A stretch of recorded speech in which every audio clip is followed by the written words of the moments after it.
চোখ বন্ধ হইলে কবরে 1 সেকেন্ডের জন্য আর ছাড়বো না। মৃত্যু পরবর্তী আর কোনোদিন সুখ মিলবে না, আর কোনোদিন হাসি মিলবে না, আর কোনোদিন 1 সেকেন্ডের স্বস্তি মিলবে না। নাফরমান আপাতত দুনিয়া আমার নাফরমানি সত্ত্বেও খাও, ভোগ করো, ভোগ করো, পেশাব করো, পায়খানা করো, লজ্জাস্থানের চাহিদা পূরণ করো, খাও দাও। কারণ দুনিয়া আমি আল্লাহর কাছে একটা মাছির ডানার মূল্য নাই। দুনিয়া আমি আল্লাহর কাছে অভিশপ্ত, দুনিয়া আমি আল্লাহর কাছে তামাশা, দুনিয়া আমি আল্লাহর কাছে খেলাধুলা, দুনিয়া আমি আল্লাহর কাছে ফালতু খেলনা, কিচ্ছু না, কিচ্ছু না। এই জন্য আমি কুত্তারেও খাওয়াই, শুকররেও খাওয়াই, বেঈমান রেও খাওয়াই, মুশরিক রেও খাওয়াই। নাস্তিক মুরতাদ যে বলে আমি আল্লাহ বলতে কিছু নাই, ওই বেঈমান রেও আমি দুনিয়া খাওয়াই। কারণ এটা যে কিচ্ছু না, না এটা তো আল্লাহ তাআলারে না অস্বীকারী কি আল্লাহ কেন খাওয়ায়? এই জন্য দুনিয়া ভোগ করা কিছুই না, এটা তেমন কিচ্ছু। কারো দিলে যদি লাগে, কারো বিবেকে যদি অনুভূতি হয়, আল্লাহর দিকে ফেরো, আল্লাহর দিকে ফেরো বাবা, আল্লাহর দিকে ফেরো, আল্লাহর দিকে ফেরো, ইবাদতের দিকে ফেরো। জীবন কাজে লাগাও ভাই। জিন্দেগি একবারই আসো, একবারই আসো, আর ফিরবে না, আর ফিরবে। সুদে ঘুষে কিস্তিতে হারামে হালালে জায়েজ না জায়েজ সব মিলাইয়া যে সমস্ত বাবারা উপার্জন করছেন, আহা আফসোস ছাড়া আর কিছুই জুটবে না। নাফরমান সন্তান সুদের টাকা খাইয়া যে ফুটবল হয়েছে, তে আপনার কথা মনে রাখতো না। কিস্তির টাকা দিয়া যে ঘর পালছেন, ওরা আমনে চিনত। আপনি মইরা 20 বছর পরে, 10 বছর পরে আইয়া চাইয়েন, আমনের বানানো একটা ফার্নিচারও নাই, আর ওই তার ঘরের নাতি আমনে চিনত। খুব আমনে কেন, খুব আমি এই বাড়ির মুরব্বী, তো কি মুরব্বী গীতাবা চিনবে না। নাফরমানকে কেউ মনে রাখে না, কেউ মনে রাখে না। বাপ হিসাবও ব্যর্থ, হারামখোর বাপও ব্যর্থ, সুদখোর বাপও ব্যর্থ, ঘুষখোর বাপ ব্যর্থ, কিস্তিখোর বাপ ব্যর্থ। সে আসলে স্ত্রী সন্তানের কোনো উপকার করে না, দুনিয়ারও না আখিরাত। হারামখোর তার পরিবারের দুনিয়াবি উপকারও করে না। কারণ কোরআনের স্পষ্ট চ্যালেঞ্জ আল্লাহ, হারামখোরের ফ্যামিলি আমি আল্লাহ তাআলা বরকত শূন্য করবই করব। তো লাভ কি থাকবে? আল্লাহ বলছেন এটা আমার ওয়াদা, হারাম উপার্জনকারী আমি বরকত দেব। লাভ হইতো না, এই অবাবার যাইতো, অবাবার যায়। লাখ টাকা ইনকাম, কিস্তি চলে 60টা, কিস্তি শেষ হয় না। কিস্তি কি আমরা জানি তো? আমরা কি চাঁদের দেশে থাকি মিয়া? আমরা তো দুনিয়াতেই থাকি। আল্লাহ আমাদেরকে হেফাজত করে। চলো ভাই, চলেন বাবা, নিয়ত করি আল্লাহকে নারাজ করব। বলেন ইনশাআল্লাহ। নবী সাল্লাল্লাহু আলাইহি সাল্লামকে ভুলবো না, বলেন ইনশাআল্লাহ। কোরআনকে ছাড়বো না, বলেন ইনশাআল্লাহ। আল্লাহ তৌফিক দান করে। এই শুনেন তরজমা, শেষ কথা। ওমান আযলামু মিম্মান ইফতারা আলাল্লাহি কাযিবা। আল্লাহ তাআলা বলেন, তার চাইতে বড় জালেম, তার চাইতে বড় পাপী আর কেউ নয় যে আমি আল্লাহর উপরে মিথ্যা অপবাদ দেয়। আল্লাহ তাআলা বলেন, উলাইকা ইউরাদুনা আলা রাব্বিহিম। কিয়ামতের দিন ওই নাফরমানকে, ওই পাপীকে, যে আমার কোরআনকে প্রত্যাখ্যান করছে, যে আমার রাসূলকে প্রত্যাখ্যান করছে, যে আমার তাওহীদকে প্রত্যাখ্যান করছে, ওই জালেম আমি আল্লাহ তাআলার সামনে একজন একজন করে আমার সামনে উপস্থিত করা হবে। ওয়ায়াকুলুল আশহাদু, আর আমার পক্ষ থেকে নির্ধারণ করা সাক্ষীরা এই নাফরমানের বিরুদ্ধে সাক্ষী দিবে, হা উলাইল্লাযীনা কাযাবু আলা রাব্বিহিম। আল্লাহ এটাই আপনার সেই বেঈমান বান্দা যে আপনার প্রত্যেক কথা কাযাবু, মিথ্যা মনে করেছে। আমনে কইছেন এদিকে তে গেছে এদিকে। আল্লাহ বলেন আমার সাক্ষীরা একজন একজন করে বলেন। আল্লাহর সাক্ষী মোট 5টা। আল্লাহর সাক্ষী মোট কয়টা? 1 নাম্বার, এই ডান কাদের বাম কাদের ফেরেশতা, এই ফেরেশতা সাক্ষী দিবে মুখ দিয়া। 2 নাম্বার, এই লিখিত আমল নামা, ওই যে যেটা ওনারা লিখছে, মানে ওনারা মুখেও বলবে, আবার লেখাও কি ফাইলও শো করবে। এই দ্বিতীয় সাক্ষী হলো কি? আমলনামা। 3 নাম্বার অঙ্গ প্রত্যঙ্গ। প্রত্যেক ব্যক্তির নিজ নিজ অঙ্গ, হাত, পা, চোখ, নাক, কান, এগুলো আল্লাহর সামনে কি দিবে? এই কয়টা হলো? 4 নাম্বার পায়ের নিচের জমি। ইয়াউমাইদিন তুহাদ্দিসু আখবারাহা। 5 নাম্বার স্বয়ং আল্লাহ নিজে। কয়টা হলো? আইনাল মাফার। আল্লাহ বলবে বান্দা এখন পালাবে। শোনো ফেরেশতা কি বলে, দেখো আমলনামায় কি লেখা, দেখো জমিন কি বলতেছে, দেখো তোমার অঙ্গ প্রত্যঙ্গ কি বলে। আমি আল্লাহ তো দেখছি। ওয়াহুয়াস সামিউল আলিম ওয়াহুয়াল খবীর ওয়াহুয়াল বসীর। আমি না বলছি এগুলা যে আমি সব শুনি, আমি সব জানি, আমি সব খবর রাখি, আমি সব দেখি। বা আমি আল্লাহ কি বলে নাই কোরআনে? কথা বলে না, বলে নাই? তো তুই আমার কথা পাত্তা দিলা না কা? এই বেটা, বিষয়টা কি? ঘটনাটা কি? কোরআনুল কারীমে আছে। নাফরমান চিৎকার দেওয়া শুরু করবে, আল্লাহর ফেরেশতাকে আল্লাহ বলবে খুজুহু ফাগুল্লু, ওরে ধর, বাঁধে। ফাগুল্লু অর্থ বাঁধে, ওরা বাঁধে, টাইট করে বাঁধে। ফেরেশতা বলবে আল্লাহ বাঁধ দিছি, এখন কি করব? আল্লাহ বলবেন সুম্মাল জাহিমা সাল্লু, একটা লাথি দিয়া জাহান্নামে ফেলে দেবে। মার লাথি, মার, ফুটবলের মতো লাথি। সুম্মাল জাহিমা সাল্লু, জাহান্নামে ছুঁড়ে মার, দে লাথি দে। কি মনে করছেন আল্লাহকে? বাদ দুগা খাওয়াই দেখে ওরা মনে করছে না আমারে ফিরতো না, আমারে 3 বেলা ভাত খাওয়াই যে আল্লাহ, আমারে ফিরবো কিছু না, আপনারে ফিরতো না, আপনারে ললিপপ খাওয়াই, আপনারে কবরে আপেল মালটা খাইতে, আপনি 60 বছর পর্যন্ত বিড়ি খাইতে থাকেন, আপনি 70 বছরের বুড়া চাচা, আপনি অনবিড়ি খান, খান, অসুবিধা নাই, খাইতে থাকেন বিড়ি। আপনার জন্য ফেরেশতা কবরে রাখছে, আপেল মালটা কাটতে রাখছে, গেলে পাই। হ্যাঁ হ্যাঁ, খামখেয়ালি। বয়স্ক মানুষেরও যদি গুনাহ ছাড়ার টাইম না হয়, আর কখন ছাড়বে? বলেন না মিয়া, আর কখন ছাড়বে? তাই 60 বছরও গুনাহ ছাড়ার টাইম হয় নাই? 60 বছরও টেলিভিশন দেখা বন্ধ করার টাইম হয় নাই? 60 বছর বয়সেও মুখের গালি বন্ধ করার টাইম হয় নাই? আফসোসের বিষয়, কষ্ট লাগে মিয়া। বুড়া বুড়া মানুষ বাঁকা হইয়া গেছে, ওমা চা দোকানে বসে চোখ বড় বড় করে রাক্ষসের মতো টেলিভিশন। কিরে বেটা, আপনি কিতা চান? আপনাদের শরীরের কোনো টেম্পার নাই? আপনার শরীরের তো কোনো টেম্পার নাই, আপনি কি দেখেন এগুলা? আপনি নর্তকীর নাচ দেখেন কেন?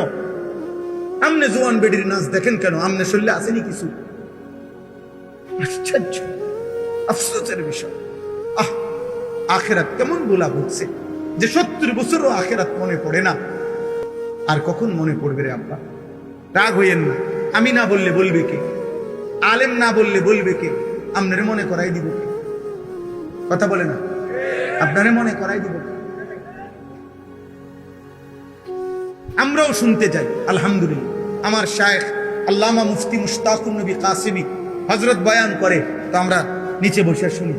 আমাদের শায়েখ ঢালকানগরের শায়েখ আরিফ বিল্লাহ হযরত মাওলানা শাহ আব্দুল মতিন বিন হুসাইন প্রতি মাসে হযরতের খানকায় আমরাও যাই শুনতে। এমন না বিষয় কেবল বলি, না না বাপ, বিশ্বাস করেন, আমরাও আমাদের বড় বড় উলামায়ে কেরামের কথা শুনতে থাকি, পড়তে থাকি। দেখেন আপনি গাড়িতে কিতাব আছে কিনা, সাথে যে খাদেম থাকে তাকে বলেন, জিজ্ঞেস করেন যে উনি পড়ে কিনা, শোনে কিনা। অর্থ হইল আমরা প্রত্যেকেরই সংশোধন দরকার কিনা, বলেন না? আল্লাহ আমাদেরকে বুঝার তৌফিক দান করেন। তো আলা লানাতুল্লাহি আলা যালিমিন, আল্লাহ সমস্ত শুইনা, এই যে সাক্ষীর সব গুনার বর্ণনা শুইনা আল্লাহ বলে, জালেম তোর উপরে আল্লাহর লানত, লানাতুল্লাহ, বেনামাজি তোর উপরে আল্লাহর লানত, নাফরমান তোর উপরে আল্লাহর লানত, হারামখোর তোর উপরে আল্লাহর লানত। তুই জীবনটা কি করলি? তুই হায়াতটা কি করলি বান্দা? আমি তোরে কি না দিছিলাম? আল্লাহ আমাদেরকে মাফ করে দেন। আল্লাযীনা ইয়াসুদ্দুনা আন সাবিলিল্লাহ ওয়া ওয়ায়াবগুনাহা ইওয়াজা। আল্লাহ বলেন আমার এই জালেম নাফরমান বান্দা নিজে তো আমার পথে চলে নাই, তদুপরি যে চলতে চাইছিল এমনও বহু লোককে আমার পথ থেকে বিরত রাখছে। আরে তো যাইতেছেনি নামাজ, বুঝেন নাই কথা? যাইতেছে কেন নাকি নামাজ এরকম শুরু করছো কেন? নতুন নামাজই হয়ে গেছে, এই হইল নি কথা? এমন কই না নাই, কথা বলেন না? হ্যাঁ একেবারে বাপরে, এবার একেবারে আজকে আব্দুল কাদের জিলানী হয়ে গেছে। হ্যাঁ বুজুর্গি একেবারে বাপ, তোর চিনি না বেটা তোরে আমি। এই বেটারে বললা একটা কিছু বলিয়া তারে কি করে দিল, নার্ভাস করে দিল। সে ফিরতে চাইছিল কিন্তু ওই শয়তানে তারে কি করে দিল, ফিরাইয়া দিল আল্লাহর পথ। আল্লাহ বলেন ওই জালেমদের উপরে আমার লানত, যে কেউ আমার পথে চলতে চাইলে যাকে বাধা দেয়। ওয়ায়াবগুনাহা ইওয়াজা। 3 নম্বরে আল্লাহ বলেন ওই জালেমের উপরে আল্লাহর লানত, যে সর্বদা আল্লাহর দ্বীন শরীয়তের মধ্যে ভুল ভ্রান্তি ত্রুটি বক্রতা তালাশ করে কি দিয়ে ফেসলা গান্ধা, কথা বুঝেন নাই কথা? নাউজুবিল্লাহ। অহুম বিল আখিরাতি হুম কাফিরুন। আল্লাহ বলে আখিরাতকে অস্বীকারী, আখিরাতকে বিশ্বাস করে না এবং জালেমের উপরে আল্লাহ লানত। এবার আল্লাহ বলেন উলাইকা লাম ইয়াকুনু মুজিজিনা ফিল আরদ। তবে শুনে নাও, জালেম নাফরমান পাপী যত যাই করো না কেন, আমি আল্লাহকে তুমি দুনিয়াতেও অক্ষম করতে পারবা না। আমার দুনিয়া আমারই, আমার কাছেই তোমার হায়াত, আমার কাছেই তোমার মৃত্যু। তুমি সর্বোচ্চ ক্ষমতার মস্তদে উঠলেও আমার হাত থেকে ছুটতে পারতা না। আর আমি আল্লাহ থেকে আমারে অক্ষম করা যে আমি আর মরবো না, এরকম সিদ্ধান্ত তুমি দিতে পারবা না। কাজে ঘুরে ফিরে তুমি আমারই হাতে। কার হাতে? পৃথিবীর সবচেয়ে বড় পাপী কার হাতে? উলাইকা লাম ইয়াকুনু মুজিজিনা ফিল আরদ ওয়া মা কানা লাহুম মিন দুনিল্লাহি মিন আউলিয়া। আখিরাতে গেলে দেখবে আমি ছাড়া কোনো বন্ধু নাই। আমি ছাড়া কি কোনো বন্ধু নেই। পাপীরা মনে রাখতে হবে আমি আপনি সুপারিশ করবে ওই ফুতে, নাতি, নবী, আউলিয়া সব ঠিক আছে, কিন্তু খোদার কসম সুপারিশ করার জন্য আল্লাহ তাআলা অনুমতি দিবে যাকে, সে সুপারিশ করবে। আর আল্লাহ সুপারিশ করার পর আল্লাহ যাকে অনুমোদন দিবে সেই কেবল জান্নাতি হবে। সুপারিশ মানেই কি না জান্নাত না, অনুমোদন দেওয়া হলো জান্নাত। অনুমোদন দিবে আল্লাহ। আল্লাহ বলবে হ্যাঁ তুমি সুপারিশ করো। আল্লাহর বান্দা বলার পরে সে আল্লাহ যদি বলে ওরে বাদ দিয়া আরেকজনকে বলো এরে দেব না আমি জান্নাত, তো খোদার কসম পাহাড় উল্টে যাবে, মাগার জান্নাতের ফয়সালা আর কেউ দিতে পারবে।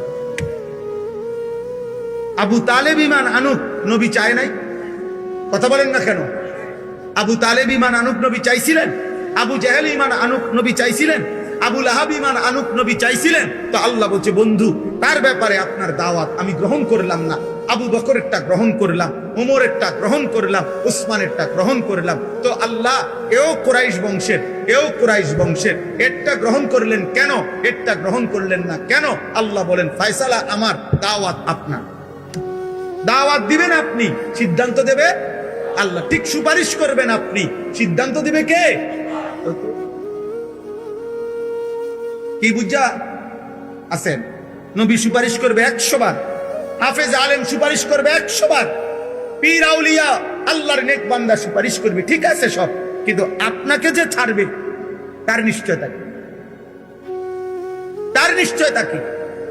আল্লাহ আমাদেরকে হেফাজত করে।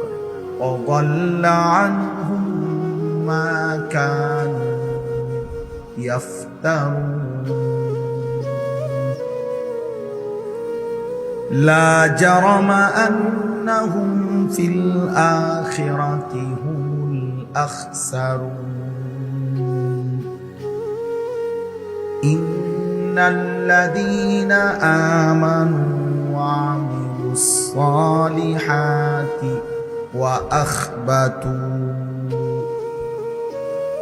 وأخبتوا إلى ربهم أولئك أصحاب الجنة هم فيها خالدون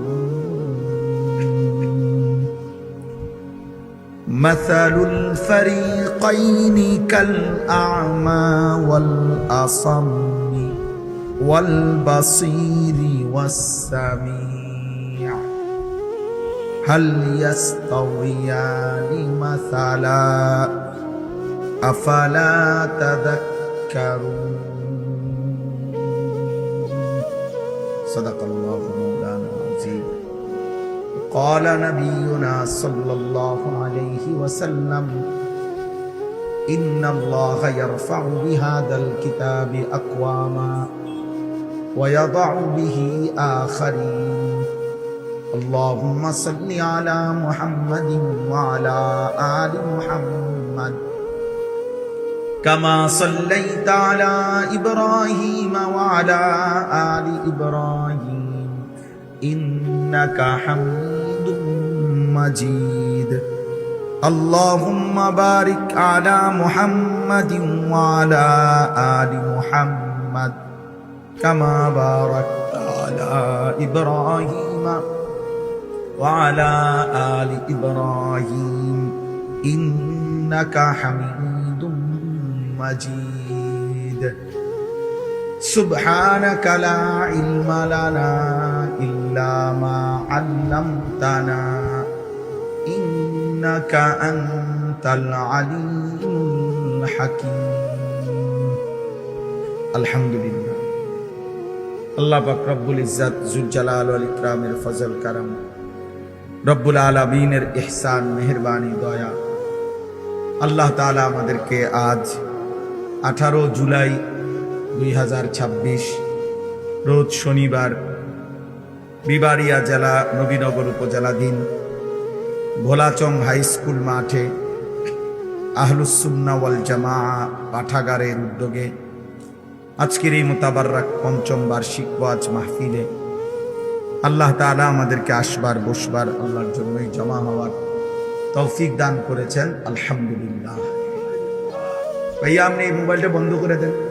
এই যে ভাই আপনারে বলছি এটা বন্ধ করে দেন, আপনি এটা বন্ধ করে দেন ভাই, আপনারে বলছি আপনি এটা বন্ধ করেন, আপনার ভালো হবে ভাইয়া, আপনার কল্যাণের জন্য বলছি, আপনার কল্যাণ আমি বলছি, আপনি বলুন, যুক্তি দেখান কেন?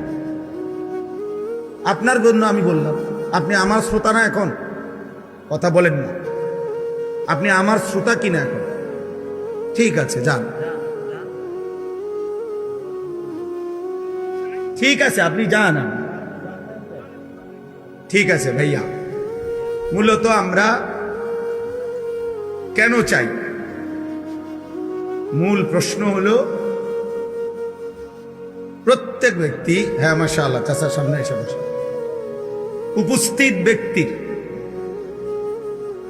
উপস্থিত ব্যক্তির ফায়দা হলো সরাসরি শোনা, অর্থাৎ ওরা তো প্রফেশনাল, কিন্তু প্রফেশনাল বুঝেন মানে অর্থাৎ এটা তাদের সর্বসময়ের কি কাজ, এবং ওরা স্ট্যান্ড দিয়ে এরপরে বসে। কিন্তু আমরা যারা উপস্থিত হয়েছি আমরা এটা চেষ্টা করি, এই যে ছেলে পেলে প্রত্যেকের হাতে মোবাইল আছে আমি জানি ব্যক্তিগত, কিন্তু উদ্দেশ্য হলো আমাদের, সেটা আমি সারা বাংলাদেশে বলি যে নগদ শুনবার, চোখের দিকে তাকাইয়া সাংঘাতিক ফায়দা। মানে আপনি 1 লক্ষ ওয়াজ মোবাইলে শোনা, আলেম যেই হোক, আপনার মসজিদের ইমাম সাহেব হোক, সামনাসামনির দিকে তাকাইয়া শোনার মধ্যে বরকত বেশি। আর মোবাইল হাতে ধরে রাখলে এই মনোযোগ হয় না।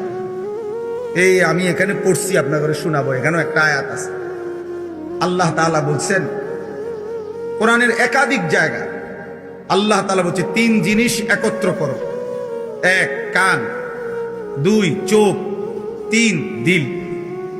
এই 3টি যদি একমুখী করতে পারো, এক মন করতে পারো, একাগ্রতা, তো আল্লাহ তাআলা ওয়াদা দিয়েছেন নিশ্চয়ই আমার কোরআনের মধ্যে তার জন্য উপদেশ রয়েছে। ইন্না ফী যালিকা লাযিকরা লিমান কানা লাহু কলবুন আও আলকাস সামআ ওয়া হুয়া শাহীদ। আল্লাহ তাআলা বলে নিশ্চয়ই এই কোরআনের মধ্যে উপদেশ রয়েছে যার দিল আছে, কান আছে এবং সচক্ষে উপস্থিত আছে। তাহলে কি বোঝা গেল?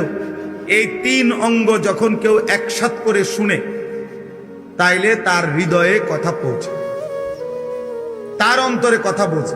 মানুষ একদিনে পরিবর্তন হয় না, একদিনে কেউ পরিবর্তন হবে না, কিন্তু আল্লাহর কুদরতে, আল্লাহর দয়ায় ঠিক কখন কার পরিবর্তন আমরা কেউ জানি না। এই জন্য ধারাবাহিক মনোযোগ থাকলে আল্লাহর যখন দয়া হয়, মায়া হয়, তো আল্লাহ তাআলা জিন্দেগি বদলায়, জীবন বদলায় দেয়। এতে ফায়দা হয়, এতে উপকার হয়। তাইলে কোরআনুল কারীমের মধ্যে আছে, আল্লাহ তাআলা বলেন, ওয়া ইযা কুরিআল কুরআন ফাসতামিউ লাহু ওয়া আনসিতু লাআল্লাকুম তুরহামুন। যখন কোরআন পড়া হয়, আল্লাহ তাআলা বলেন তোমরা মনোযোগ দিয়ে শোনো এবং চুপ থাকো, মনোযোগ দিয়ে শোনো এবং চুপ থাকো, লাআল্লাকুম তুরহামুন। আল্লাহর ওয়াদা এটা, যখন তোমরা মনোযোগ দিয়ে শুনবা, চুপ থাকবা, অবশ্যই তোমাদের উপরে রহমত বর্ষিত হবে। সুবহানাল্লাহ। রহমত বর্ষিত হবে মানে কি? এই কথার অর্থ কি? তাফসীরে রুহুল মানিতে আছে, আল্লাহ তাআলা বলেন লাআল্লাকুম তুরহামুন, রহমত বর্ষিত হবে। মানে হলো, তাফসীরে লিখছে, আল্লাহ তোমাকে যে কথাগুলো শুনলা, ওই কথাগুলোর উপর আমলের তৌফিক দেবে। মোটা দাগে কম বেশি ওয়াজ, বক্তা বলেন আর শ্রোতা বলেন, আমরা মুসলমান। বক্তা আমরা মুসলমান, আপনারাও মুসলমান, আলহামদুলিল্লাহ। কম বেশি কথা মৌলিক ইসলামের সবাই আমরা জানি। 5 ওয়াক্ত নামাজ ফরজ, এটা আমি আজকে নতুন করে বলতে হবে আপনাকে, কথা বলেন না। সুদ খাওয়া হারাম, এটা আপনাকে আমি আজকে নতুন করে বলতে হবে, আপনি আর শুনেন নাই। তাইলে মোটা দাগের শরীয়তের বিধান, হালাল হারাম, মৌলিক বিধানগুলো, সূক্ষ্মগুলো ওলামায়ে কেরাম জানে, তো মোটা বিধানগুলো সবাই জানে। তাইলে সবাই আমরা কম বেশি জানি, কিন্তু এই ওয়াজের মাকসাদ কি, ওয়াজের অর্থ কি? তাই প্রত্যেক জুমার নামাজে বয়ানের প্রয়োজন কি? তাই আপনারা তো একবার কইয়াই দিছি, নামাজ 5 ওয়াক্ত ফরজ, আর বলার দরকার কি? আল্লাহ তাআলা কোরআনুল কারীমের মধ্যে বলছেন, হে নবী, আপনি আমার কথা বারবার বলেন, বারবার বলেন, বারবার বলেন, বারবার বলেন, বারবার বলেন। কেন? ফাইন্নাদ যিকরা তানফাউল মুমিনিন, প্রত্যেকবারের বলার দ্বারা মুমিনের উপকার হবে। কতকাল শুনে নাই, আজ শুনবে, আজ শুনে নাই, কাল শুনবে। 10 বছর ফিরাই দিছে আল্লাহর কথা, হতে পারে মালিক চাইলে 10 বছর পরে আল্লাহর দিকে ফিরে আসবে। হাদিসে আপনি রাসূলুল্লাহ সাল্লাল্লাহু আলাইহি সাল্লামের জামানায় নবীজি মক্কায়, এমনও ব্যক্তি ছিল মক্কাতেই কালেমার দাওয়াত দিছেন। কেউ প্রথম দিনে কালেমা পড়ছে, কেউ 21 বছর পরে কালেমা পড়ছে। আবু সুফিয়ান রাদিয়াল্লাহু তাআলা আনহু, নবীজির চাচা আবু সুফিয়ান, তিনি মক্কার 13 বছর নবীজির সামনেই ছিলেন এবং নবী সাল্লাল্লাহু আলাইহি সাল্লাম উনাকে প্রতিদিনই নিয়মিত কালেমার দাওয়াত দিয়েছেন। কিন্তু উনি 13টি বছরে মক্কায় কালেমা গ্রহণ করেন। মদিনায় নবী সাল্লাল্লাহু আলাইহি সাল্লাম হিজরত করে গেছেন। বদরের যুদ্ধে উনি নবীজির বিরুদ্ধে ছিলেন, উহুদের যুদ্ধে উনি নবীজির বিরুদ্ধে ছিলেন, খন্দকের যুদ্ধে উনি নবীজির বিরুদ্ধে ছিলেন। 8ম হিজরিতে মদিনায় হিজরত করে নবী সাল্লাল্লাহু আলাইহি সাল্লাম যাওয়ার 8 বছরের মাথায়, এই আগের 13 আর এখন হলো কত? 8, কত হইল? এই 21 বছর পরে মক্কা বিজয়ের রাতে এই আবু সুফিয়ান রাদিয়াল্লাহু তাআলা আনহু তিনি কালেমা পড়ে মুসলমান হয়েছে। কিন্তু নবীজি দাওয়াত দিছে কত বছর আগ থেকে? 21 বছর আগ থেকে বলতে থাকছে, বলতে থাকছে, কিন্তু কালেমা পড়ছে কত বছর পরে? 21। হাদিসে স্পষ্ট আছে, ওমরের জামানায়, হযরত উসমানের জামানায়, মানে নবী সাল্লাল্লাহু আলাইহি সাল্লামের ইন্তেকালের পরে 2.5 বছর খলিফা ছিলেন মুসলমানদের আবু বকর সিদ্দিক রাদিয়াল্লাহু তাআলা আনহু। 10.5 বছর মুসলমানদের খলিফা ছিলেন হযরত ওমর রাদিয়াল্লাহু তাআলা আনহু। এই 10.5 বছরে ওমর রাদিয়াল্লাহু তাআলা নূর জামানায়ও এমন অনেক লোক কালেমা পড়ছে যাদেরকে দাওয়াত দেওয়া শুরু করছিলেন নবীজি। বুঝেন নাই কথাটা? দাওয়াতটা দিছিল কে? কিন্তু ঈমান আনছে কখন? নবী সাল্লাল্লাহু আলাইহি সাল্লামের ইন্তেকালেরও আরো 8 বছর পর, আরো 10 বছর পর। তাহলে নবীজির 23 বছরের হায়াত, পরে আরো 8 বছর, তাহলে 31 বছর, পরে আরো 10 বছর, তাহলে 33 বছর পরে কালেমা পড়ছে। বৃদ্ধ লোক বলছে, ওমর, আমি মুহাম্মদের কাছ থেকেই দাওয়াত পাইছিলাম, কিন্তু আমি শুনতেছিলাম, দেখতেছি মুহাম্মদের সমস্ত ভবিষ্যৎবাণীগুলো দুনিয়ার মুসলমানদের বিজয়ের, ও ভাই মোবাইল এটা নামান, তো সবগুলো বিজয়ের, সবগুলো ঘটনা একটা একটা করে বাস্তবে ফলছে। এই বৃদ্ধ লোক আইসা ওমরকে বলছে, ওমর, মুহাম্মদ সাল্লাল্লাহু আলাইহি সাল্লাম, মুহাম্মদের সব কথা আমি আমার হায়াতে দেখলাম, একটা একটা করে ফলে গেল, হয়ে গেল। তাহলে আমার এখন বিশ্বাস হয়েছে ওই আখিরাত পরকাল সম্পর্কে যে কথাগুলো বলে এগুলো হইব, কারণ এটি যেহেতু হয়েছে, সব যেমনে কইছে এমনে বুঝা গেছে মৃত্যু এবং পরকাল সম্পর্কে মুহাম্মদ যা বলতেছিল এগুলোও হবে। অতএব আমি কালেমা পড়ে মুসলমান হইতে চাই। তাহলে দাওয়াত দিছিল কে? নবী সাল্লাল্লাহু আলাইহি সাল্লাম। কালেমা পড়ছেন কখন? ওমরের জামানায়। এজন্য কোনো ওয়াইজ আমরা হতাশ হই না। আমারে যদি আপনি এখন বলেন, আমি আজকে 22 বছর আলহামদুলিল্লাহ আল্লাহর দয়ায়, এই অল্প বেশি ওয়াজের বয়স 22 বছর, কারণ আমারে আপনি যদি বলেন আমি 22 বছরে কয়জন হেদায়েত হয়েছে, তো এটা নিয়ে আমার দায়িত্ব। এই কয়জন হয়েছে নাম দৃষ্টি করে আমার দায়িত্ব। কয়জন বদলাইছে না প্রত্যাখ্যান করছে, এটা আমার জিম্মাদারি না? এটা আমার জিম্মাদারি। আমার জিম্মাদারি বলা, বারবার বলা, বলতে থাকা। এটাই আল্লাহর আদেশ, এটাই নবীগণের প্রতি আল্লাহ তাআলার আদেশ, এটাই আমাদের নবী সাল্লাল্লাহু আলাইহি সাল্লামের প্রতি আল্লাহর আদেশ, এটাই উম্মতে মুহাম্মদীর উপরে আল্লাহর আদেশ। কোরআনুল কারীমের মধ্যে আছে, আল্লাহ তাআলা বলছেন, এই আমি যেই সূরাটা পড়ছি, এই সূরাটা হলো 12 নম্বর পারা, 11 নম্বর সূরা, সূরা হুদ। এই সূরার 18 নম্বর আয়াত থেকে 24 নম্বর আয়াত, 18, 19, 20, 21, 22, 23, 24, মোট 7টা আয়াত আমি তেলাওয়াত করছি। তো এই সূরার মধ্যে আল্লাহ তাআলা কোরআনুল কারীমের মধ্যে সবচেয়ে বেশি আযাবের বর্ণনা এই সূরার, পুরা কোরআনে সবচেয়ে বেশি আল্লাহর আযাবের বর্ণনা এই সূরার মধ্যে আছে, কোরআন শরীফ। এজন্য নবী সাল্লাল্লাহু আলাইহি ওয়াসাল্লাম তাফসীরের মধ্যে আছে, এই সূরা নাজিল হওয়ার কিছুদিন পরেই সর্বপ্রথম নবীজির পবিত্র দাড়ি মুবারকের কয়েকটা চুল সাদা হয়ে গেছে, বৃদ্ধের লক্ষণ। তো আবু বকর সিদ্দিক রাদিয়াল্লাহু তাআলা আনহু বললেন, ইয়া রাসূলুল্লাহ কদ শাইয়াবতা, আপনি দেখি বুড়ো হয়ে যাচ্ছেন, আপনার দাড়ি পাকা শুরু হয়ে গেছে। এই তখন হাদিসে আছে, তাফসীরে আছে, নবী সাল্লাল্লাহু আলাইহি ওয়াসাল্লাম বললেন, শাইয়াবাতনি হুদ, আবু বকর সূরা হুদ এই সূরাটা আমারে বুড়া বানায় ফেলছে। আমারে কি বানায় ফেলছে? বুড়া বানায় ফেলছে। মানে কি? মানে হলো আবু বকর এই সূরাতে আমার আল্লাহ আযাবের এমন বর্ণনা দিছে, এই বর্ণনা শোনার পর থেকে আমার কলিজার মধ্যে ভয় ঢুকে গেছে, আহা, এই পাপগুলো যদি আমার উম্মত করে, আমার উম্মতের উপরে কি হবে? আমার উম্মতের পেরেশানি, আমার উম্মতের নাফরমানিতে আমার আল্লাহ যদি আযাব দেয়, আমার উম্মত তো ধ্বংস হয়ে যাবে। এই চিন্তা, টেনশনে, মানুষের অনেক সময় টেনশনে চুলদারি কি মানুষে কয় যে এই মাসখানিক হুজুরে ভাই এমন পেরেশানি ছিল, অর্ধেক চুল ফাইকা গেছে। কথা বুঝছেন কেন?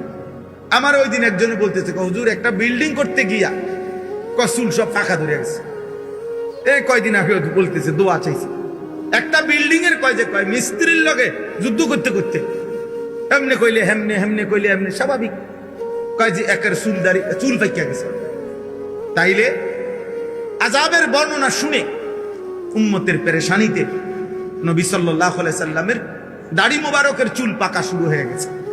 তো এখানে একটা কথা আছে, এখানে মোট 5টি জাতি আল্লাহর আযাবে আল্লাহ ধ্বংস করে দিছে পূর্ববর্তী নবীদের আমলে।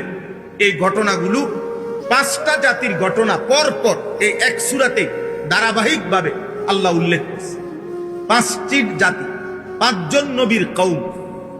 1 নূহ আলাইহিস সালাম, 2 হুদ আলাইসাল্লাম, 3 সালেহ আলাইসাল্লাম, 4 লূত আলাইসাল্লাম, 5 শুআইব আলাইসাল্লাম।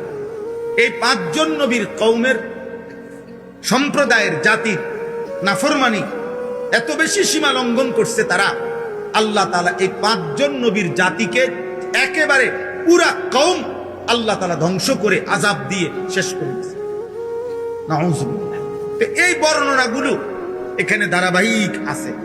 এই 25 নম্বর আয়াত থেকে 115 নম্বর আয়াত পর্যন্ত মোট 91টা আয়াতে আল্লাহ তাআলা ধারাবাহিকভাবে আযাবের বর্ণনা দিয়েছে।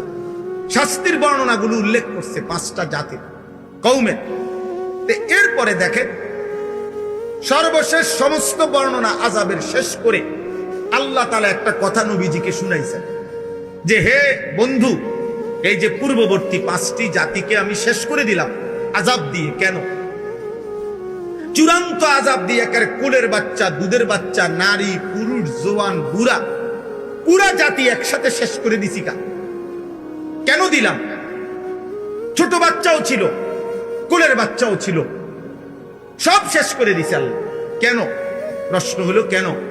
তো আল্লাহ তাআলা এখানে উল্লেখ করছে, বন্ধু, নাফরমানি শেষ, পাপ তো করতেছিল তারা, আমার অবাধ্যতা তো তারা করতেছিল, কিন্তু তাদের সীমা লঙ্ঘন হলো এই যে তারা পাপ করতে করতে এই পর্যায়ে পৌঁছে যে একটা সময় আইসা পুরা জাতির মধ্যে আর কেউ কাউকে গুনাহ থেকে ফিরায় না, সংশোধনের আর কেউ চেষ্টা করছে না। জওয়ান, বুড়া, নারী, পুরুষ প্রত্যেকেই নিজের জায়গায় গুনাহ আর উল্লাসের মধ্যে লিপ্ত। কেউ যে কাউকে ফিরাবে, বাপে পুতেরে বলে না, মা জিরে বলে না, দাদা নাতিরে বলে না, সমাজের মুরব্বীরা ছোট বাচ্চাদেরকে বলে না, অভিভাবক অধীনস্থকে বলে না। এই কথাই স্পষ্ট কোরআনে আল্লাহ উল্লেখ করছে, বন্ধু, যেদিন আমি দেখলাম যে সবাই পাপে ডুবে গেছে, কেউ আর আমি আল্লাহর কথা বলতেছে না, ফিরাইতে চাইতেছে না, কাউকে জাহান্নাম থেকে বাঁচাইতে চাইতেছে না, তো আমি আল্লাহর আযাব তখন পুরা জাতি ধ্বংস করে শেষ করে দিয়েছে। এখানে একটা কথা আছে, আল্লাহ তাআলা বলছে, কোন জাতি, কোন সম্প্রদায় পাপ যতই করুক, যদি বন্ধু আপনার কাছে ওয়াদা দিলাম কিয়ামত পর্যন্ত নিজেদের মধ্যে যদি সংশোধনের চেষ্টা চালু রাখে, কম হোক, কিন্তু তাদের মধ্যে যদি ফিরাইবার চেষ্টা থাকে গুনাহ থেকে, নাফরমানি থেকে, আল্লাহর অবাধ্যতা থেকে, তাহলে আমি আল্লাহ ওয়াদা দিলাম পাপের পরিমাণ যতই হোক পুরা জাতি দুনিয়াতে আযাব দিয়ে ধ্বংস করব। কিসের ভিত্তিতে বলেন? একজন আরেকজনকে ফেরাইবার কি চেষ্টা, ইসলাহের ভিত্তিতে, সংশোধনের চেষ্টার ভিত্তিতে, সংশোধনের চেষ্টা এটা অব্যাহত থাকা, ধারাবাহিক থাকা। এই জন্য ফিরবে না না ফিরবে এটা জানার বিষয় না, জানার বিষয় হলো ফেরানোর চেষ্টা আছে কি। কথা বুঝছেন? একটা ফ্যামিলির বয়স্ক লোকটা বাইচা আছে, কিন্তু উনার ঘরের ফ্যামিলি 8 জন, উনি দেখতেছে একজনও ফজরের নামাজ পড়ে না। আপনি এটা কিভাবে মেনে নিচ্ছেন? আপনি এটা কেন মেনে নিলেন? যে হুজুর বলছি, আজ যে বহুদিন বলছি, শুনে না, তো শুনে না বলার পরে আপনি থেমে গেলেন, আর বলতেছেন না, এই অনুমতি আপনার কে দিল যে আর কইতে হবে না? বুঝেন নাই কথাটা? হযরতে নূহ আলাইহিস সালাম 950 বছর কালেমার দাওয়াত দেওয়ার পরেও, 950 বছর কি মামুলি কথা?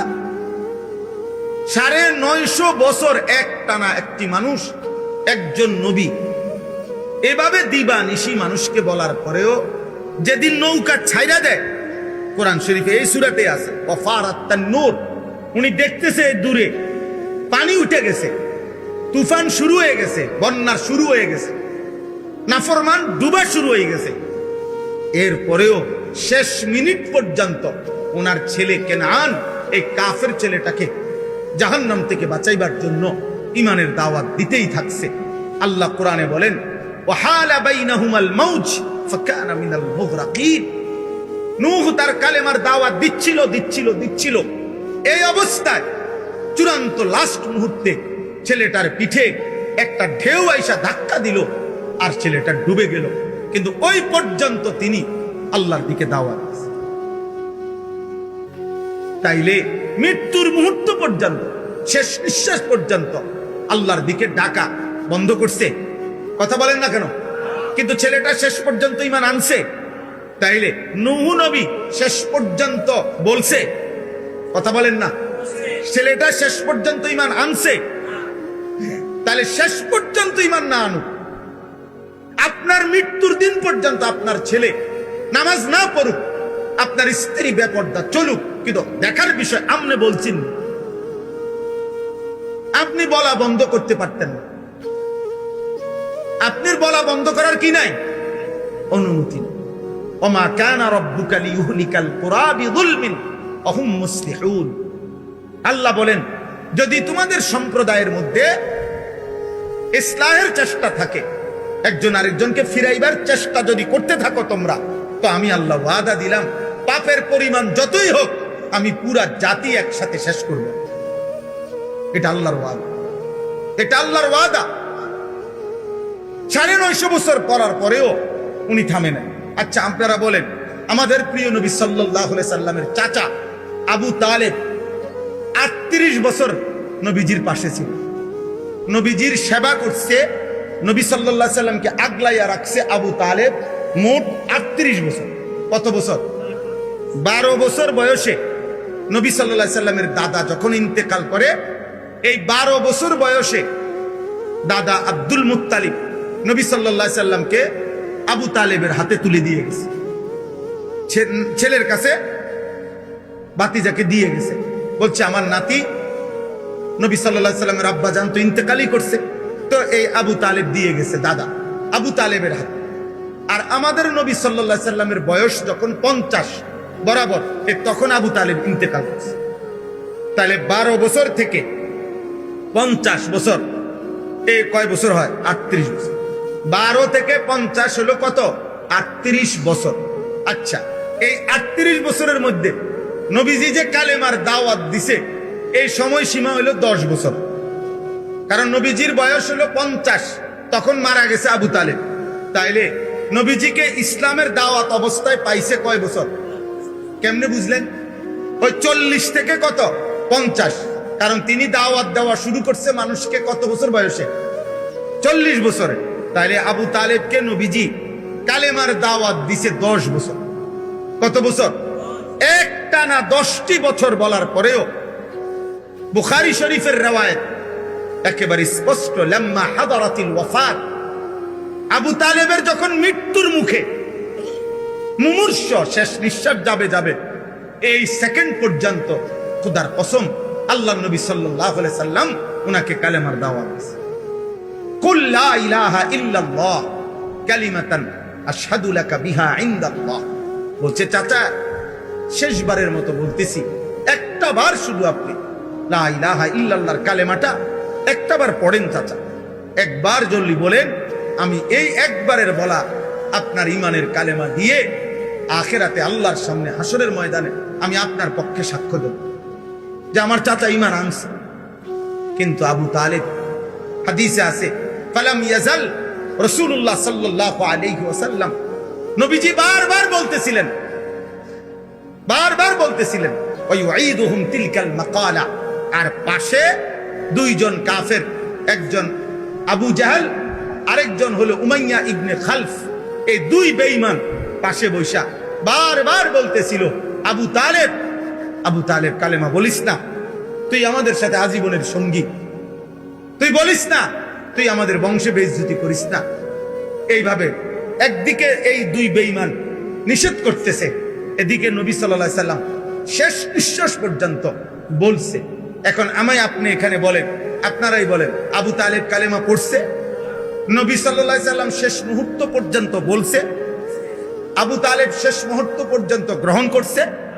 এই কথা। তাহলে আপনার থামার অনুমতি কেন? বলে বুঝেন নাই আমার কথাটা? আমনে হুজুর আমার বউরে আমি পর্দা করতে মনে 2 বছর কইছি, মনে 5 বছর কইছি। আচ্ছা বুঝলাম 5 বছর বলছেন, কিন্তু এরপরে থেমে গেলেন আর কইতেছেন না, এটার অনুমতি দিল কে?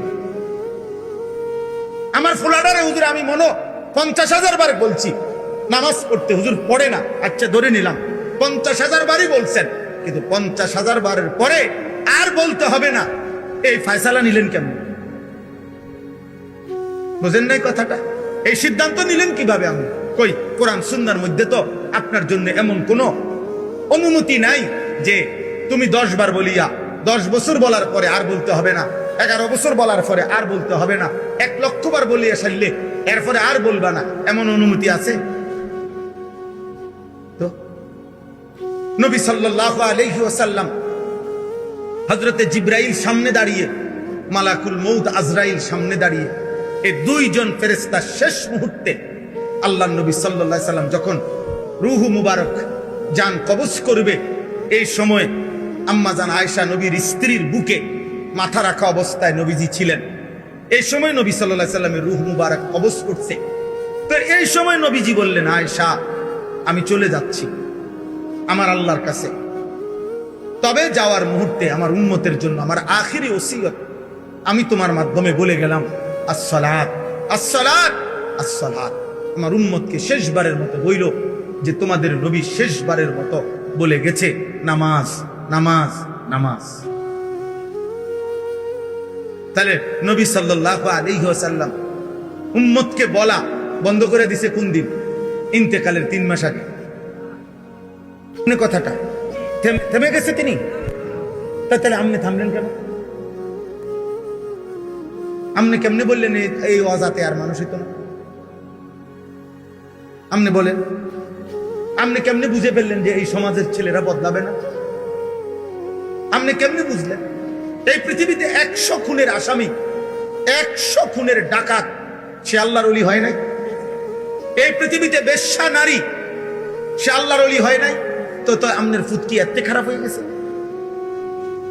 ভাইকে 100 মার্ডার করে ফেলছে, বলেন 24 ঘন্টা মদের আড্ডায় থাকতো। মদের আড্ডায় এমন আল্লাহর বান্দা, আল্লাহর প্রিয় বান্দা এমনও ছিল, কিতাবে আছে, শুধুমাত্র জীবনে একদিন চলার পথে এই মদ খাওয়া মাতাল অবস্থায় একটি পাতার মধ্যে, কাগজের মধ্যে বিসমিল্লাহির রহমানির রহিম লেখা একটা কাগজের টুকরা পড়েছিল। ওই সময় এটা তুলে নিয়া এটারে পরিষ্কার করে মুছা ঘরের উঁচু জায়গার মধ্যে নিয়ে রাখছে, একটা হেফাজত করছে এই কাগজটা। আল্লাহ তাআলা এই বরকতে উনার তওবা নসিব করে উনার জামানার আউলিয়া বানায় ফেলছে।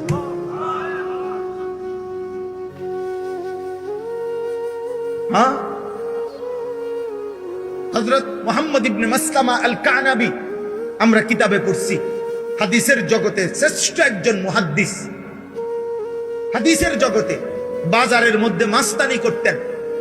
একবার জীবনে একজন আলেম ওই বিদ্রুপ করে উনি অরেজি গাইছে, ওই মাস্তান মিয়া, যে এই হুজুর কিতা জানেন সাই কোন সে একটা নবীর হাদিস কোন সে কিতা জানেন? মানুষের দুষ্টামি করছে, আরে সাই লম্বা লম্বা কথা কয়, হুজুর জানেন কিতা কোন? ওই হুজুর তখন ইমাম শুবা ইবনুল হাজ্জাজ ওনার নাম, ওই আলেমের নাম, ওই মুহাদ্দিস, ওই আলেম 1 সেকেন্ডের জন্য আল্লাহর কাছে অন্তরে অন্তরে দোয়া করছে, আল্লাহ দুষ্টামি করে হোক, ফাতরামি করে হোক, তোমার বান্দা তোমার বন্ধুর হাদিস শুনতে চাইছে, আমি বলি আপনি বরকত দিয়ে না। এই কথা বলিয়া বলছে, বাবা শোনো নবীজির একটা হাদিস, ইজা লাম তাস্তাহি ফাসনা মা শিতা। নবী বলছে, যখন তোমার লজ্জা নাই, শরম নাই, হায়া নাই, যাও না ফরমান, যা মন চায় তাই। কারণ যার লজ্জা নাই তার কিছুই নেই, যার হায়া নাই তার কিছুই নাই। এই কথা বলে উনি চলে গেছে। ওই হুজুর, এই যুবক আমরা কিতাবে পড়ছি, ওনার সাঙ্গপাঙ্গ নিয়া এই সময় এখানেই বসে গেছে। বসে যাওয়ার পরে ওনার সাথের ছেলেরা বলতেছে, উস্তাদ উঠতেন না? হয়তো মাস্তান, উঠতেন না? চলেন আড্ডা আগের জায়গায়, জুয়ার আড্ডা, মদের আড্ডা। তখন এই মুহাম্মদ ইবনে মাসলামা আল কানাবী, এই যুবক, এই সর্দার, সে বসে বলতেছে, শোন বেটা, কি বলছি বুঝছো হুজুরে? বলছে, হ্যাঁ শুনছি তো, কি বলছি? কয় তো নবীজি কি বলছে বুঝো নাই? কয় না বুঝি নাই। আরে নবী তো খোদার কসম, আল্লাহর নবীর এই হাদিস, নবী তো এটা আমারে বলছে রে, আমার লজ্জা শরম নাই, এই জন্য তো আমি যাকে ইচ্ছা তাকে জুলুম করি, যার তার ইচ্ছার সম্পদ লুণ্ঠন করি, আমি যা মন চাই তাই করি। এই কথা তো আমার নবী আমারই বলছে। শর্তরা এই সব সরাই দিয়ে বলছে যা জীবনের পরে ছেড়ে দিলাম। এই হুজুরের কাছে গিয়ে হাদিসের দর্শে বসছে। পরবর্তীতে এই ডাকাত ছেলে ওই জামানার শ্রেষ্ঠ মুহাদ্দিস, ওনার নাম এখন হাদিসের কিতাব আছে, হাদ্দাসানা মুহাম্মদ ইবনে মাসলামা আল কানাবি। আমরা হাদিস আবু দাউদ শরীফে বহু হাদিস আছে, এই ওনার নাম ইমাম আবু দাউদের উস্তাদ। কিন্তু একসময় জামানার ডাকাত ছিল। তাইলে সংশোধনের সম্ভাবনা আপনি আমি সিদ্ধান্ত দিতে পারেন না, মানে আপনি আমি এ কথা বলার অধিকার নাই, আর হইতো না। বুঝেন নাই এমনি কথাটা?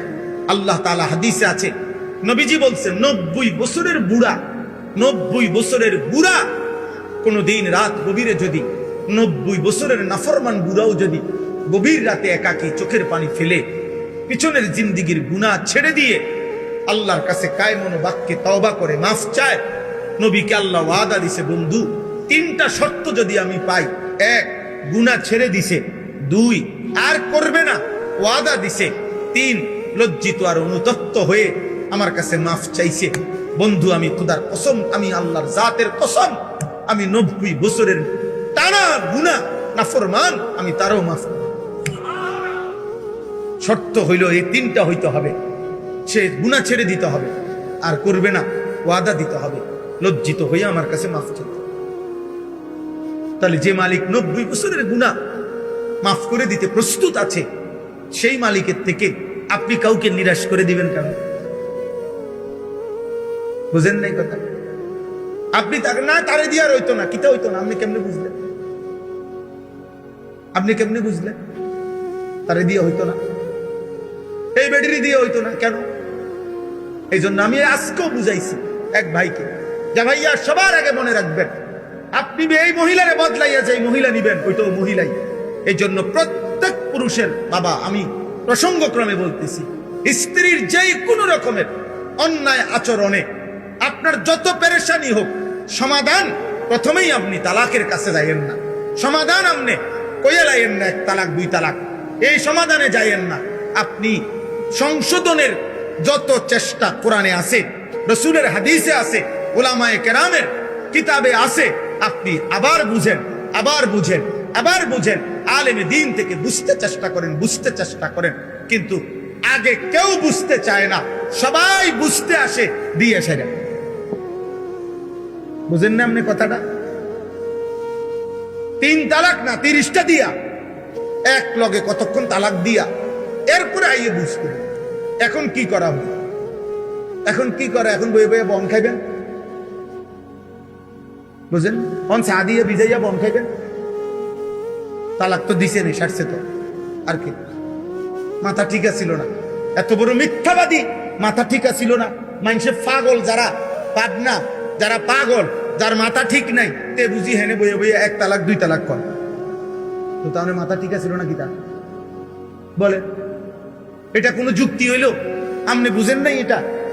আপনি বুঝেন না মহিলারে 1 তালাক 2 তালাক 3 তালাক বললে মহিলার তালাক হয়? আপনি এটা জানেন না, বুঝি না জানলে আপনি এটা কইছেন কেমনে? বুঝেন না আপনি কথাটা? এটা একটা মিথ্যা কথা না? আপনি বলে হে গোটা বলে মাথা ঠিক আছে। কি মাথা ঠিক আছে? মাথা আগের চাইতে বেশি ঠিক আছে। এই জন্যই তো তুমি এটা বলছো, এটা বললেই তো তুমি বুঝো যে এটা দিয়ে বেডির সাথে বিচ্ছিন্ন হইতে হয়, নাহলে এটা বললা কেন? এই জন্য আমি উদাহরণ দিলাম। হ্যাঁ, অপরাধ আছে চলার পথে, নারী পুরুষের, স্বামী স্ত্রীর কারো না কারো পক্ষের বাড়াবাড়ি হইতেই পারে, কিন্তু সমাধানে কেন প্রথমেই? কত আমি এই সেদিনও কিছুদিন আগে, আহা এটা বলাও তো লজ্জার বিষয়, সেই ছেলে বলতেছে কাইন্দা আমারে জড়ায় ধরে, হুজুর আমি নিজ কানে শুনছি, হুজুর আমার মা, আমার আব্বা আমার মারে তালাক দিছে, লজ্জা করে ঝগড়া করে, কিন্তু এখন মা বাবা নিজের আবার আগের মতোই থাকতেছে, কেউ রে বলেও না, হেরা হেরা আবার মিল্লা গেছে। কিন্তু হুজুর আমি তো জানি, আমি নিজ কানে শুনছি, আমি তো জানি এটা হারাম। তাহলে আমনে এই সমাজ আনলো না, কিন্তু আসমানওয়ালা কথা বলেন না। আল্লাহ জানে না? আল্লাহকে ফাঁকি দিবেন কেন? আখিরাত বরবাদ করে ফেললেন কেন? বলার আগে ভাবলেন না কেন? ইসলামের মধ্যে একাধিক পন্থা আছে, অসংখ্য ব্যবস্থাপনা কোরআনুল কারীমের মধ্যে আছে। সূরা নিসা পুরাটা কোরআনুল কারীমে মহিলাদের সংক্রান্ত একটা পূর্ণাঙ্গ সূরা আছে, সূরা নিসা। এই নিসা শব্দের অর্থই নারীগণ। কোরআন শরীফে পুরুষগণ এই নামে কোনো সূরা নাই, কিন্তু নারীর নামে সূরা আছে। পুরুষের নামে কোনো সূরা নাই, মানে পুরুষগণ এই কথা নামে নাই, কিন্তু নারীগণ বহু বচন এই নামে সূরা আছে। এই সূরার মধ্যে আল্লাহ তাআলা একাধিক ব্যবস্থাপনা, স্বামী স্ত্রীর দ্বন্দ্ব হইলে, ঝগড়াঝাটি হইলে কি করা উচিত এর ব্যাপারে অসংখ্য দিক নির্দেশনা আল্লাহ তাআলা উল্লেখ করছে। আপনি তো দিনই মানেন না, আপনি তো মনে করছেন বন, বিড়ি, সিগারেট, চা দোকান আর উপার্জন, বাজার করবো আমি, দোয়ানদারি করবো আমি, পয়সা কামামু আমি, আর তুই বেড়ি আমার কথা মতোই চলতে হবে, আমি যেটা কই দেখ। না না, তারও আপনি ছাড় দেন, সেও আপনাকে ছাড় দিবে। দুইজনে মিলে মিশে আপনি আরো একাধিক ব্যবস্থাপনা কি হতে পারে এটা চেষ্টা করেন। একাধিক, আপনি তো এর বদলাই আছে বেডিরে বিয়ে করবেন, এটা তো বেডিয়ে, ওটা প্লাস্টিক না তো। কথা বোঝেন নাই আপনি? আরেকজন যে বিয়ে করবেন সেটা মহিলা না, কথা বলে না, ওইটা মহিলা কিনা, তো তো এই আচরণ যে ওই মহিলার মধ্যে হবে না, অথবা তার মধ্যে আরো বেশি পরিমাণে হবে, আপনি তখন কি করবেন? আপনি কয়টা বদলাবেন? কয়জন বদলাইবেন? বলে এটা বললে কইবেন যে হুজুরে মহিলা করলে পক্ষে বেশি কইছে। না না, বেশি বলা উদ্দেশ্য আমি বুঝাইতে চাচ্ছি, আমরা বুঝাইতে চাচ্ছি যে সংশোধনের চেষ্টা, সংশোধনের কি চেষ্টা, এটা ইসলামী শরীয়তের আল্লাহর বিধান। আল্লাহর বিধান, আল্লাহর বিধান, আল্লাহর বিধান। কোন মুসলিম বাবা মার প্রথম দায়িত্ব, প্রথম দায়িত্ব খোদার কসম, সন্তান পরিবারের ঈমান আমল। আপনাদেরকে ঘটনা শোনাই কিতাবে, আমার কাছে আরবি কিতাব আছে। হযরত উমর রাদিয়াল্লাহু তাআলা নূর জামানা, উমর রাদিয়াল্লাহু তাআলা নূর যখন খলিফা, তো এক বাবা উমর রাদিয়াল্লাহু তাআলা নূর কাছে আয়েশা বলছে, আমার সন্তান আমার খেদমত করে না, আমার হক আদায় করে না, আপনার কাছে বিচার চাচ্ছি। উমর রাদিয়াল্লাহু তাআলা নূর ওনার ছেলেকে ডাকছেন, ডাইকা বলছেন, তুমি তোমার বাবার হক আদায় করছো না কেন? বাবারে কষ্ট দিচ্ছ কেন? উত্তর দাও। এই তখন ছেলে, হাদিসে আছে, ওই ছেলেটা উমর রাদিয়াল্লাহু তাআলা আনহুকে প্রশ্ন করছে, আমিরুল মুমিনিন, আপনি আমার আগে আপনি বলেন, আমার বাপে আমার কাছে যেমন, আমার উপরে যেমন হক আছে, আমার কোনো হক আমার বাপের উপরে ছিল কিনা, আমার কোনো প্রাপ্য আসেনি আমার বাপের নিকট, সেটা কি বলেন? হাদিসে স্পষ্ট আছে। হযরত উমর বলছে, হ্যাঁ, তুমি আর তোমারও 3টা হক আছে তোমার বাবার নিকটে, তোমার বাবার যেরকম হক আছে তোমার নিকটে, তোমারও 3টা হক আছে তোমার বাবার নিকটে। তো ওই ছেলেটা বলল, সেগুলা কি বলেন? 1 নম্বরে উমর রাদিয়াল্লাহু আনহু বললেন, আইয়ান তাকিয়া উম্মাহু, তোমার বাবার প্রথম দায়িত্ব হলো একজন পুরুষ হিসাবে, একজন প্রথম ভবিষ্যতে সন্তান হবে বিবাহের মাধ্যমে, এই জন্য একজন পুরুষের প্রথম দায়িত্ব একজন পবিত্র, নেককার, চরিত্রবান স্ত্রী নির্বাচন করা, তালাশ করা, এটা প্রথম হক। যে ব্যক্তির স্ত্রী অসৎ চরিত্রহীন, বেপর্দা, বেহায়া নারী যে বিবাহ করছে, তুমি যদি সন্তান হয় তোমার, তো খোদার কসম তুমি তোমার সন্তানের হক নষ্ট করো।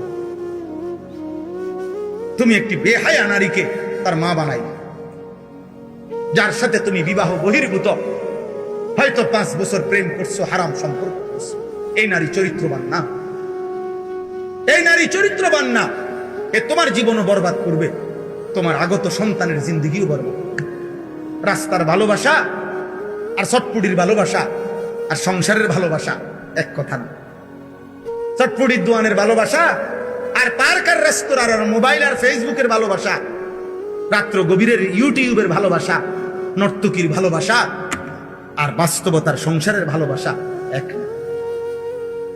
সিনেমার নর্তকীর হাসি আর প্রেমের সুন্দর সুন্দর কথা, ওই বেড়ি তো 3 মাসেও একদিন কোনো কাম কাজ করে না, আর তোমার ঘরের স্ত্রী তো সকালবেলার ভোর থেকে নিয়ে রাত 10টা পর্যন্ত মহিলা তো সংসারের হাজারো কাজ আঞ্জাম, তারে ওই বেডির লোকে তুলনা করলে হবে না, তাকে তার অবস্থার সাথে তুলনা করে তার জিন্দিগির সাথে মিলাইতে হবে। তাহলে 1 নম্বরে একটি পবিত্র মা নির্বাচন করা, স্ত্রী নির্বাচন করা সন্তানের হক। কে বললেন?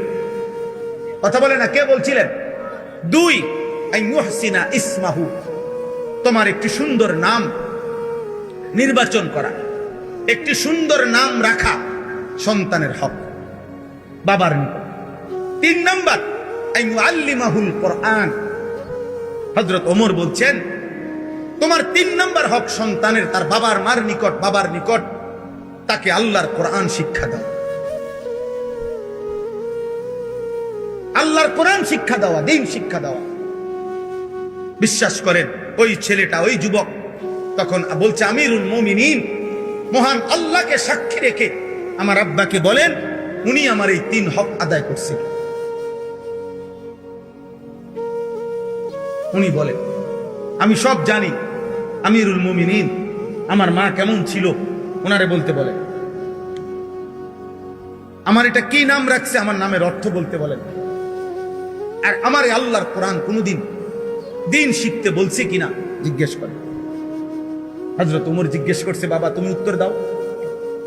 ওই বাবা মাথা নোয়ায় ফেলছে। স্পষ্ট কিতাবে আছে হযরত ওমর তখন ধমক দিয়ে বললেন তুমি যেমন তোমার সন্তানের হক নষ্ট করেছ তো অপেক্ষা করো, কাজেই তোমার সন্তান তোমার হক নষ্ট করছে। টিট ফর টেট, ইট মারলে পাটকেল খেতে হয়। কামা তাদিনু তুদান, যেমন কর্ম তেমন।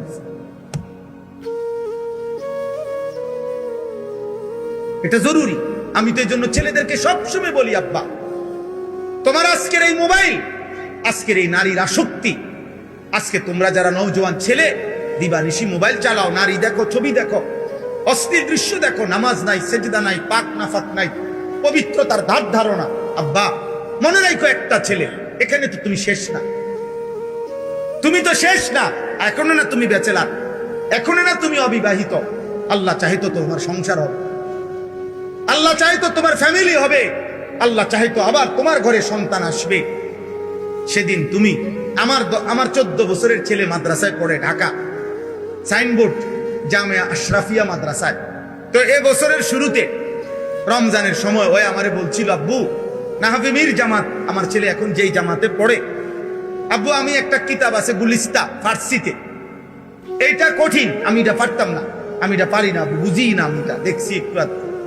আমি তারে বুকে জড়াইয়া বলছি আব্বা আমিও এই নাহভিমির জামাতে 1996 সালে এই জামাতে আব্বা আমিও পড়ছি, এবং আব্বু এটা একদম সহজ, আব্বু পড়ছি এটা, আব্বু এটা পড়ার সময় জানি এটা আব্বা কঠিন হবে না। আর আমি এই জামাতে 1996 সালে বাংলাদেশ কওমি মাদ্রাসা শিক্ষা বোর্ডে বেফাকে সারা বাংলাদেশে সেকেন্ড হয়েছি, 2 নাম্বার স্ট্যান্ড করেছি, তুই পারবি আব্বা। তো এটা বলার পরে তারে তো মাদ্রাসায় বুঝাইয়া পাঠাইলাম। তো আলহামদুলিল্লাহ কোরবানির আগে যখন প্রথম মূল্যায়ন পরীক্ষা হয়েছে, আমার সন্তান 7 বিষয়ের মধ্যে ওই বিষয়টাতেই সবচেয়ে বেশি নাম্বার। তো আমার বলার উদ্দেশ্য কি, এটা কি বুঝাইতে চাই, তোমাদের ছেলেদেরকে বুঝাইতে চাই আব্বা আমি আমার ছেলেটাকে আমার ছাত্র জীবনের 96 সালের ঘটনা বলে উৎসাহিত করছি আমার ছেলেকে। এখন তোমরা যে সমস্ত ছেলে এখানে আসো, যে কয়জনে আসো, প্রিয় ভাই একজন হইল ভাইবো যে মনে করো আল্লাহ হায়াত দিলে আগামী 20 বছরের মাথায়, আগামী 25 বছর পরে তোমার সন্তান যখন 14 বছর হবে, 12 বছর হবে, 10 বছরে তোমার সন্তান হবে, তুমি তারে কি বলবা, নিজের গল্প কি বলবা, নিজের কাহিনী কি বলবা? তুমি নিশ্চয়ই এটাই বলবা যে বাবা আমি তোর সেই বাপ, 16 বছর বয়সে আমি বাপ, তোর সেই বাপ, আমি যখন 16 বছর বয়সী ছিলাম সারা রাত মোবাইলে উলঙ্গ ছবি দেখতাম, নর্তকীর নাচ দেখতাম। আমি তোর সেই নাফরমান বাপ যে কোনোদিন 5 ওয়াক্ত নামাজ পড়ি নাই, যে 365 দিনে কোনোদিন ফজরের নামাজ পড়ি নাই। আমি তোর সেই নিকৃষ্ট বাপ, তুই আমার সন্তান নাই তো তুই কি বলবি নাফরমান কর? বলো আব্বা, একটা ছেলে বলো, একটা বেনামাজি নাফরমান চরিত্রহীন যুবক নারী দেখে, ছবি দেখে, মদের আড্ডা, জুয়ার আড্ডা, নারীর আড্ডা, অসৎ বন্ধুদের আড্ডা, এখানেই শেষ? তুমি সামনে আগাইতা না? তুমি সামনে আগাইতা না? বলে হযরত ইমাম শাফিঈ রাহমাতুল্লাহি আলাইহি, আমাদের চার মাযহাবের একজন ইমাম, ইমাম শাফিঈ জগৎ বিখ্যাত মুজতাহিদ ছিলেন, সারা পৃথিবী স্বীকৃত ইমাম ছিলেন তিনি। ইমাম শাফিঈ রাহমাতুল্লাহি আলাইহি পরিষ্কার বলছে, হে মুসলমান, আল্লাহর কসম, আয-জিনা কারজুন। নাউযুবিল্লাহ। ইমাম শাফিঈ বলে গেছে যে শোনো, ব্যভিচার, নারীর সাথে হারাম সম্পর্ক, খোদার কসম তিনি বলছে এটা একটা ঋণ, যে করলা মনে রেখো, তওবা না করিলে, আল্লাহ মাফ না করিলে, তোমার ফ্যামিলির কাউকে দিয়ে অচিরেই সেই ঋণ তুমি শোধ দিতে হবে। খোদার কসম। আদ্দা ওয়াদ্দাওয়া কিতাবে এটা, তোর বিবি শোধ দিবে, তোর মেয়ে শোধ দিবে, তোর বোন শোধ দিবে তোর ব্যভিচারের, তোর নোংরামির শোধ তোর বিবি দেবে, তোর স্ত্রী, তোর মা, তোর বোন, তোর কন্যা। নাউযুবিল্লাহ। সেদিন বুঝবা জীবন কত কঠিন। আমাদের কুমিল্লা মুরাদনগরের একজন আলেমে দ্বীন, এই কোরআন সামনে বললাম ভাই, উনি নিজে বলছে এক মেয়ে এক ছেলের সাথে ভাগ্যা গেছে। ওই এলাকায় ভাগ্যা যাওয়ার পরে বাফে তালাশ করতে করতে না পাইয়া মামলা করছে পোলার নামে। পোলার সন্ধান জানতো কিন্তু খুঁজে পাচ্ছিল না। পোলার নামে, নাম ঠিকানায় যখন মামলা করছে, তখন ওই মেয়ে, কসম আল্লাহর, ওই আলেম জীবিত আছে, যদি কারো চ্যালেঞ্জ করতে মন চায় আমি নিয়ে যাবো তোমার ওই হুজুরের কাছে, আমি ইচ্ছা করে নাম বলতেছি না আর কি। ওই হুজুর বলল, ওই বাফে যখন মামলা করছে ছেলের নামে, ওই মেয়েটা একটা চিঠি পাঠাইছে তার বাপের কাছে।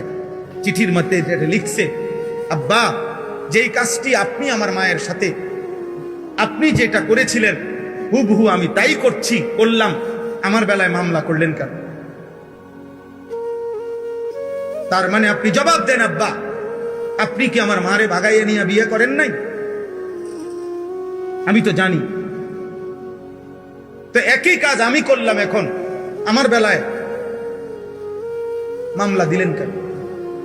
ওই বাবা কসম আল্লাহ ওই আলেমের কাছে আইলে চিঠি দেখাইয়া অজরে বাচ্চার মতো কাঁদছে যে হুজুর, এখন আমি কি বলবো? আমি আমার মেয়েরে ফিরাই আনবো কেমনে? আমার মেয়ে তো কোনোভাবেই বুঝাই যায়, সেটাই বুঝাচ্ছে যে বাবা আমি ইচ্ছা করে গেছি, তোমার কি এখানে? কিন্তু সে তো আমার নিজের ইজ্জতের উপরে, অস্তিত্বের উপরে কি দিল? আর কিছু বলার আছে?